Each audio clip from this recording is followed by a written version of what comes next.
Morning students, myself Kumbhar SD. आज आपण science and technology 10th standard part फर्स्टमधील 7 नंबरचा टॉपिक लेन्सेस याचं चौथं लेक्चर पाहत आहोत. In this lecture we are going to discuss here use of convex lens. आपण ज्या कॉन्व्हेक्स लेन्स पाहिलेल्या आहेत त्याच्या डिफरंट डायग्राम्स पाहिलेल्या आहेत. आज आपण त्या कॉन्व्हेक्स लेन्सचे यूज पाहणार आहे. There are total 5 uses of convex lens. Total 5 uses आहेत कॉन्व्हेक्स लेन्सचे, ज्याच्यामध्ये पहिला आहे microscope, simple microscope. Second one आहे कंपाऊंड मायक्रोस्कोप. थर्ड वन आहे टेलिस्कोप. फोर्थ वन आहे ऑप्टिकल इन्स्ट्रुमेंट आणि पाचवा आहे तो म्हणजे स्पेक्टॅकल्स. असे टोटल 5 युजेस आहेत. आता या 5 युजेस पैकी जे लास्ट 2 युजेस आहेत पहिल्यांदा आपण ते डिस्कस करूया आणि नंतर ना ह्या 3 युजेस बद्दल आपण डिस्कस करूया.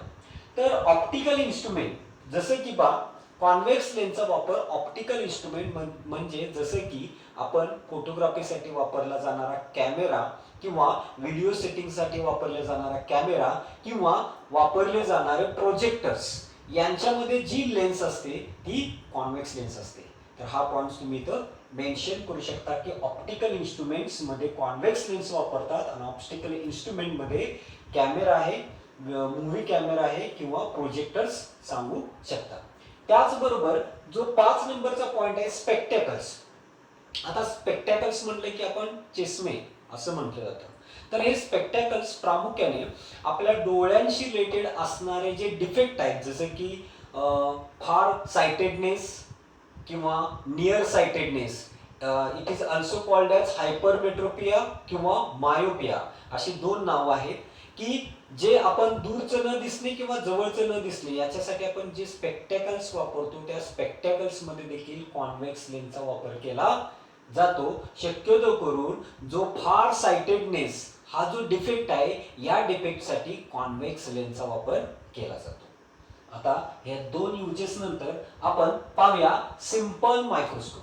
Simple microscope it is a simple convex lens की ज्या कॉन्व्हेक्स लेन्सचा फोकल लेंथ स्मॉलेस्ट आहे आणि जी लेन्स इमेज इरेक्ट व्हर्च्युअल तयार करते अशा कॉन्व्हेक्स लेन्सला आपण सिंपल मायक्रोस्कोप म्हणणार आहे की जो मायक्रोस्कोप वॉच मेकर म्हणजे घड्याळ दुरुस्त करणारा प्रामुख्याने वापरत असतो की जो स्मॉलेस्ट पार्ट्स ऑफ वॉच पाहण्यासाठी जो लेन्स वापरला जातो तो सिंपल मायक्रोस्कोप आहे. अशा सिंपल मायक्रोस्कोप साठी आपण जी रे डायग्राम आहे ती आपण पाहणार आहे आणि त्याच्यामध्ये आपण पाहूया पहिलं ऍप्लिकेशन सिंपल मायक्रोस्कोप साठी येणार ray diagram. Simple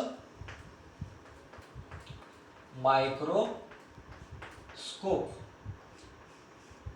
simple microscope कुणाला म्हणणार आहे तुम्ही? A convex lens which have smallest focal length and which produces erect and virtual images called as simple microscope. आणि दुसरा पॉइंट तुम्ही रे डायग्राम दाखवणार आहे आणि तिसऱ्या पॉइंट मध्ये कॉन्व्हेक्स लेन्स कशासाठी वापरले जाते, कोण वापरतं, तर वॉच मेकर तुम्ही सांगू शकता. तर सिंपल मायक्रोस्कोप मध्ये तयार होणारी जी इमेज आहे ती कशी तयार होते हा प्रिन्सिपल ऍक्सिस आहे. या प्रिन्सिपल ऍक्सिस वरती आपण इथं लेन्स घेणार आहे, डबल कॉन्व्हेक्स लेन्स. इथं त्याचे फोकस पॉइंट असतील, इकडे एक आपण घेऊया, इकडे एक आपण फोकस पॉइंट घेऊया. These are the focus point. हा सेंटर ऑफ कर्वेचर आहे लेन्स साठी. आता position of object for that simple microscope ही बिटवीन F अँड C असते, म्हणजे या ठिकाणी तो ऑब्जेक्ट असेल. This is nothing but what it is an position of object. Object पासून निघणारी पहिली रे आपण घेणार आहे parallel to principal axis. After that it pass through the focus point. After that pass through the focus point होते. दुसरी race घेणार आहे आपण passing through the centre of curvature आणि ती स्ट्रेट लाईन मध्ये आहे तशी पास होते. आता या ठिकाणी ह्या 2 रेस मीट होत नाही तेव्हा जी या ऑब्जेक्टची जी इमेज तयार होते ही व्हर्च्युअल आणि इरेक्ट असते आणि on the same side of the object तयार होते. तर ती ड्रॉ करण्यासाठी आपण ह्या 2 लाईन कशा करतो पाठीमागं एक्सटेंड केल्या जातात. ह्या जेव्हा 2 लाईन तुम्ही एक्सटेंड कराल, ह्या 2 लाईन अशा एक्सटेंड कराल तेव्हा या ठिकाणी तुम्हाला पोझिशन ऑफ इमेज मिळते आणि ती पोझिशन ऑफ इमेज कशी असते magnified. This is the magnified image मिळते as compare to the object. इथं ऑब्जेक्ट असेल इथं तयार होणारी इमेज आहे, मॅग्निफाईड आहे, इरेक्ट आहे आणि व्हर्च्युअल इमेज तुम्हाला या ठिकाणी मिळते. तर हे तुम्ही सिंपल मायक्रोस्कोपसाठी रे डायग्राम आणि त्याच्याशी रिलेटेड 2 पॉइंट्स तुम्ही सांगू शकता. आता आपण पाहणार आहे याच्यापेक्षा वेगळे येणारे महत्त्वाचे 2 इन्स्ट्रुमेंट म्हणजे कंपाऊंड मायक्रोस्कोप आणि टेलिस्कोप. दोघांमध्ये थोडाफार फरक आहे आणि तो फरक देखील आपल्याला इथं पाहायचा आहे. कंपाऊंड मायक्रोस्कोप म्हणजे जे स्मॉलेस्ट पार्टिकल्स आहेत we can't see our naked eye. म्हणजे टेलिस्कोप साहाय्याने पण आपण काही पार्टिकल्स पाहू शकत नाही लांबचे, आणि मायक्रोस्कोपच्या साहाय्याने आपण जे पार्टिकल्स पाहणार आहे ते कसे पाहणार आहे, जवळचे पण आपल्याला उघड्या डोळ्याने दिसणार नाहीत असे पार्टिकल्स. म्हणजे compound microscope is used to observe the minute particles like blood cells असतील, टिश्यूज असतील, बॅक्टेरिया असतील, यांचं ऑब्झर्वेशन करण्यासाठी आपण कंपाऊंड मायक्रोस्कोपचा वापर करतो. आणि टेलिस्कोप याचा वापर आपण आकाशातील तारे असतील, प्लॅनेट असतील यांना पाहण्यासाठी आपण काय करतो, वापर करतो. म्हणजे मायक्रोस्कोप आणि टेलिस्कोप हे 2 इन्स्ट्रुमेंट आहेत की ज्या इन्स्ट्रुमेंटच्या सहाय्याने आपण जे पार्टिकल्स आपल्याला उघड्या डोळ्याने दिसत नाहीत, क्लिअर दिसत नाहीत असे पाहण्यासाठी आपण यांचा वापर करतो. कंपाऊंड मायक्रोस्कोपच्या सहाय्याने जवळचे जे मायन्यूट पार्टिकल्स आहेत ते, आणि टेलिस्कोपच्या सहाय्याने लांबचे जे प्लॅनेट्स, स्टार्स जे काय आहेत यांना पाहण्यासाठी आपण करत असतो. दोघांमध्ये मात्र साम्य आहे की दोघांमध्ये 2 कॉन्व्हेक्स लेन्सेस असतात. दोन्हीमध्ये 2 कॉन्व्हेक्स लेन्स असतात. म्हणजे there are 2 convex lenses are used in compound microscope as well as telescope. I will explain here exact difference between them. Similarity is 1. Similarity काय आली, दोघांमध्ये देखील 2 कॉन्व्हेक्स लेन्सेस असतात आणि दोन्ही कॉन्व्हेक्स लेन्सेस एका मेटॅलिक ट्यूबमध्ये, मेटॅलिक सिलेंडरमध्ये त्या 2 ट्यूब काय लेन्सेस फिट केलेल्या असतात. तर आपण कंपाऊंड मायक्रोस्कोप साठी रे डायग्राम पाहणार आहे आणि त्या रे डायग्रामच्या आधारे टेलिस्कोप आणि मायक्रोस्कोप यांच्यामध्ये एक्झॅक्ट काय डिफरन्स आहे तो आपण इथं सांगणार आहे. तर आपण पाहूया कंपाऊंड मायक्रोस्कोप.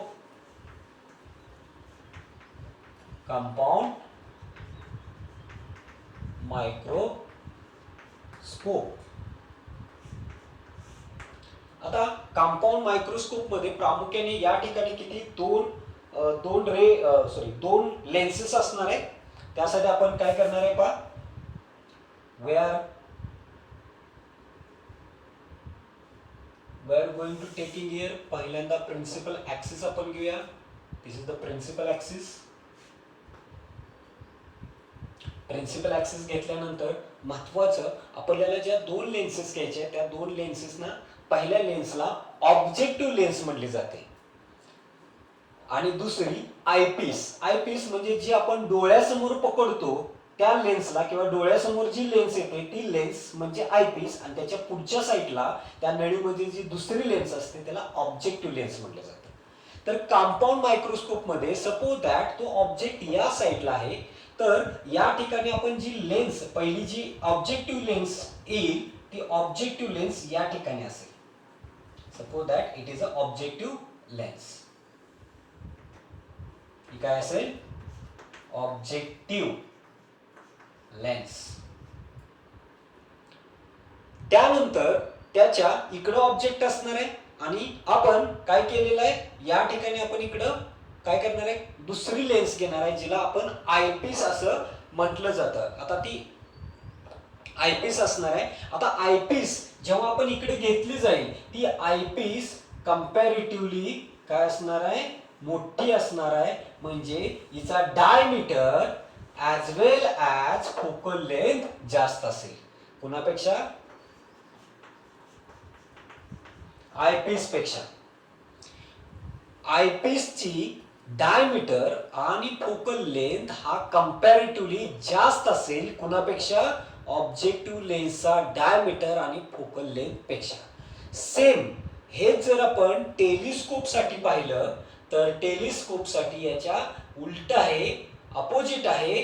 कारण टेलिस्कोप मध्ये मात्र आयपीसचा डायमीटर आणि फोकल लेंथ कमी असतो, ऑब्जेक्टिव्हचा मात्र फोकल लेंथ आणि डायमीटर जास्त असतो. हा डिफरन्स आहे. आपण यांच्यासाठी दोघांसाठी आता फोकस पॉइंट घ्या. हे सेंटर आहे, दोघांसाठी सेंटर ऑफ कर्वेचर आहे. इथं याचा इथं फोकस पॉइंट आहे, इथे एक फोकस पॉइंट आहे याचा, याचा देखील इथं फोकस पॉइंट आहे. आपण इथं असे फोकस पॉइंट घेतलेले आहे. आपण इथं फोकस पॉइंट आपण इथं दाखवणार आहे. आता position of object, minute particle असतात की ज्या ऑब्जेक्ट आपण या ठिकाणी घेणार आहे. इकडं समजा इथं आपण ऑब्जेक्ट घेतला, this is nothing but what it is object. या ऑब्जेक्ट पासून निघणारी पहिली रे घ्या. आफ्टर दिस इथून ही पास होणार आहे, इकडं फोकस पॉइंट मधून पास होईल. दुसरी रे जी आहे ते आपण सेंटर ऑफ कर्वेचर मधून पास होईल. अशा प्रकारे आपण इथं the image form by the first object आपण पहिल्यांदा पाहिलेले आहे. The image form by the first objective lens. इथं सपोज दॅट इथं इमेज तयार झाली. काय तयार झाली? इमेज तयार झाली. आता ही इमेज तयार झाल्यानंतर बघा, that's a image form by the objective lens. हा ऑब्जेक्ट आहे आणि ही इमेज तयार झाल्या याच्या साहाय्याने. आता ही जी इमेज आहे या आयपीस साठी, that image for this eyepiece साठी ऑब्जेक्टचं काम करणार आहे. म्हणजे आता हा ऑब्जेक्ट असेल फॉर दिस लेन्स. या लेन्स साठी हा काय असणार आहे? ऑब्जेक्ट असेल. आता याच्यापासून तयार होणारी इमेज आपल्याला जर काढायची असेल तर इथं आपण बघूया, आपण पहिली रे जी सेंटर ऑफ कर्वेचर मधून पास होणार आहे अशा आपण काढणार आहे. पहिली रे कुठून काढणार आहे? आपण सेंटर ऑफ कर्वेचर मधून पास होणारी लेन्स काढणार आहे. बघा, या अशीच रे आली इकडं. हे आपण पाठीमागे एक्सटेंड करू शकतो, परत दाखवणार आहे. आणि एक रे इथून जाणार आहे. आता ही पहा, ही पॅरलल गेली. After refracting it pass through the focus point. ही त्याच्यातून पास होईल. ह्या इकडे गेलेल्या रेज आहेत. पण आपल्याला त्याची जी इमेज तयार होणार आहे ऑन द सेम साइड, कारण हा जो इमेज तयार झालेला आहे बिटवीन सी अँड एफ, आणि आपण इथंच पाहिलेलं आहे की जेव्हा object between C and F असतो तेव्हा ती image on the same side तयार होते, जिकडे ऑब्जेक्ट आहे त्याच साइडला. आता समजा इथं ऑब्जेक्ट या साइडला आहे तर इमेज देखील याच साइडला तयार होईल, या साइडला तयार होणार नाही. आयपीसच्या साहाय्याने तयार होणारी इमेज याच साइडला तयार होईल. त्यासाठी आपल्याला ह्या दोन लाईन काय करायच्या आहेत? मग एक्सटेंड करायच्या आहेत. अशा त्या एक्सटेंड करायच्या, पूर्ण इथं असे एक्सटेंड करत आणायचे आहेत. आणि ज्या ठिकाणी ते दोन लाईन्स किंवा काय होतात, ह्या दोन लाईन्स ज्या ठिकाणी मिळतील, सपोज दॅट इथं आपण त्या मिळाल्या असं कन्सिडर करू, तर या ठिकाणी तो काय तयार होईल? इमेज तयार होईल, final image. This is the final image. Final image ही आपल्याला दिसणारी काय असणार आहे? फायनल इमेज असेल बाय कंपाऊंड मायक्रोस्कोप. या ठिकाणी मात्र as compare to the object आपल्याला इथं जी इमेज दिसते ही इमेज मॅग्निफाईड दिसते, कारण हा मायन्यूट पार्टिकल्स असतात. मात्र टेलिस्कोपसाठी ऑब्जेक्ट हे खूप मोठे असतात, परंतु जेव्हा त्याची इमेज तयार होते ती इमेज इथं आपल्याला छोटीशी मिळते. आणि त्यासाठी देखील आपण रे डायग्राम पाहू शकता. तर एक्झॅक्ट तुम्हाला आजच्या लेक्चरमध्ये आपण जे types uses of convex lens बघितले की ज्याच्यामध्ये टोटल 5 युजेस आहेत, आणि त्याचबरोबर रे डायग्राम्स पाहिल्या सिम्पल मायक्रोस्कोप आणि कंपाऊंड मायक्रोस्कोपसाठी कशा प्रकारे इमेज तयार होते हे तुम्ही पाहिलं. तर याच्यावरती तुम्ही टेक्स्टबुकच्या आधारे व्यवस्थित नोट्स वगैरे काढू शकता. हे लेक्चर प्लस टेक्स्टबुक दोन्हींचं कॉम्बिनेशन करून तुम्ही व्यवस्थित इन्फॉर्मेशन लिहून काढा, समजून घ्या, रे डायग्राम व्यवस्थित काढा. हे सगळ्यात महत्त्वाचं आहे. It's your skill. Ray diagram काढणं हे देखील आपलं एक स्किल आहे. तर आजच्या लेक्चरमध्ये आपण पाहिलेले यूज ऑफ कॉन्व्हेक्स लेन्स किंवा त्याला आपण ॲप्लिकेशन्स ऑफ कॉन्व्हेक्स लेन्स देखील म्हणू शकतो. तर नेक्स्ट लेक्चरला आपण पुढचे पॉईंट्स पाहणार आहोत. Thank you very much.